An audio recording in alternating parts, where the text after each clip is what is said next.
Years ago, many years ago, in fact, in 1972, I was sitting at my desk at about 4:30 in the morning at the headquarters of the Commander-in-Chief of the United States Pacific Fleet, arranging the information that had come in over the last 24 hours into a logical order so that we could prepare a briefing for the Admiral and his staff, which would take place later that morning. Among the papers I found on my desk was a document entitled Operation Majority, and it was not the entire paperwork involving this operation, but was merely a synopsis of the operation and projects contained under it. One of these projects was called Project Red Light. The purpose, according to this document, was to back-engineer captured extraterrestrial technology for adaptation into the United States space program. Now, I have since come to believe that the extraterrestrial portion of all of this is nonsense, but that the technology is real. I believe that many of us were shown these documents over the years so that later we would talk about it. I mean, how can you keep the existence of extraterrestrials, if they were real, a secret? And how could anyone keep quiet knowing that they had seen documentation, official government documents labeled top secret, that expressed that these extraterrestrials were real and had visited this Earth? I wanted to know just how true all of this was, and I began a program of research to find out if extraterrestrials were real. The first thing I did was collect every bit of documentation that I could find, both from the Freedom of Information Act, from the research of others, from books that had been printed on the subject of UFOs, and of course through my network of friends in the intelligence community. What I discovered was amazing. What I discovered, ladies and gentlemen, is that there has been a plan in existence since about 1917, and probably before that, to create an artificial extraterrestrial threat to this Earth in order to create a one-world totalitarian socialist government. One of the first documents that I found in my search was this one, the Imperial Japanese Mission 1917, a record of the reception throughout the United States of the special mission headed by Viscount Ishii.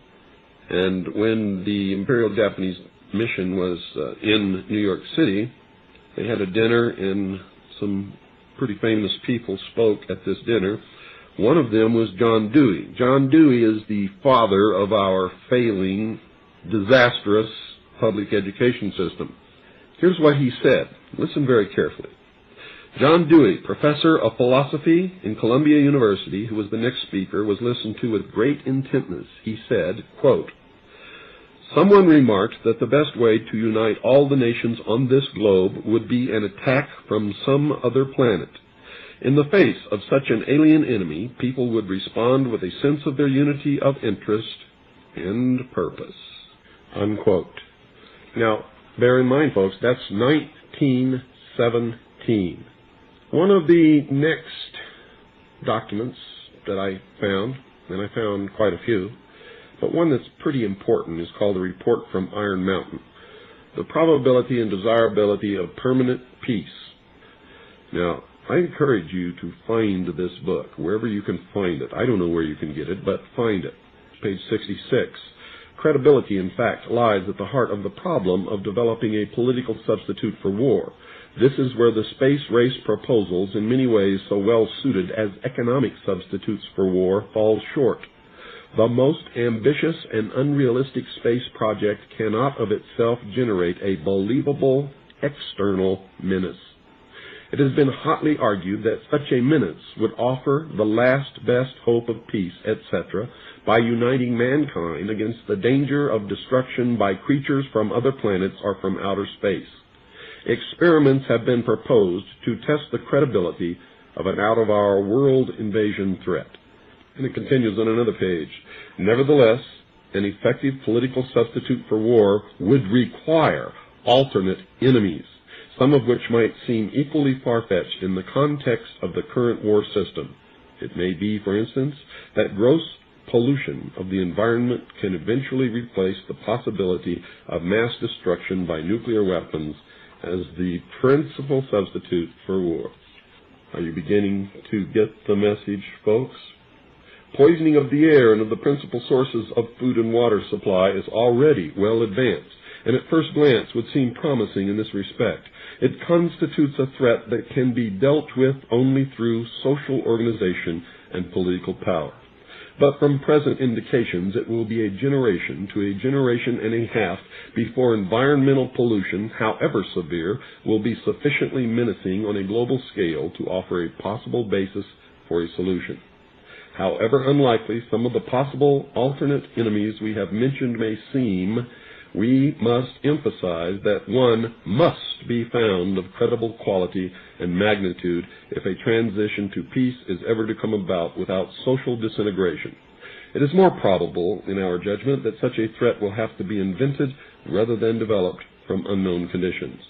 Ladies and gentlemen, they have created so many alternate enemies in order to bring about their one-world totalitarian socialist state that we don't know which enemy to believe is real or is false, or whether to just toss them all out on their ears.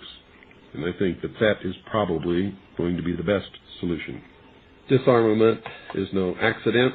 All of these bills in Congress to take away our weapons is no accident. The intentional environmental pollution of our lakes, rivers, streams, oceans, forests, everything is no accident, as you just heard. These things were planned many, many years ago. All the bombardment of the public with movies about flying saucers in the 50s, right after the United Nations Treaty was signed and the UN Participation Act was pushed through Congress, and all of the incidents since that have convinced the majority of the American people that flying saucers are real and extraterrestrials exist, and that flying saucers are from an extraterrestrial origin. This is being promulgated in many ways, by television commercials, in the movies, in the newspapers, by creating incidents either real or imagined.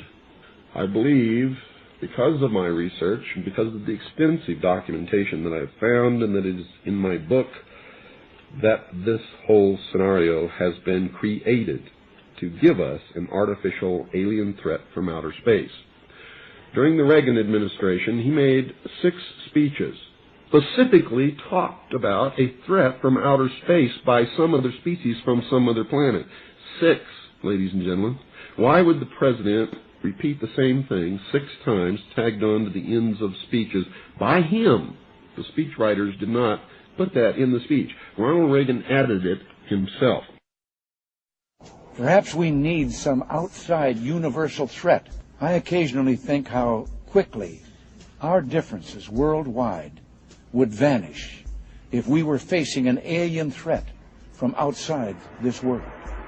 This was a powerful suggestion to implant into the minds of the people of the world that there really is a threat from some other species, from some other planet to this earth. Now, you people out there have been ignoring the UFO phenomenon for too long. It has all the earmarks of the most successful, most sophisticated mind control operation in the history of the world, and you are ignoring it. What better way to implement a plan to bring about a one-world government than to create the possibility in the minds of the people of the world that we are being threatened from some other species, from some other planet, and do it in a way that if anybody questions it or challenged it or wants to talk about it publicly, that they are ridiculed.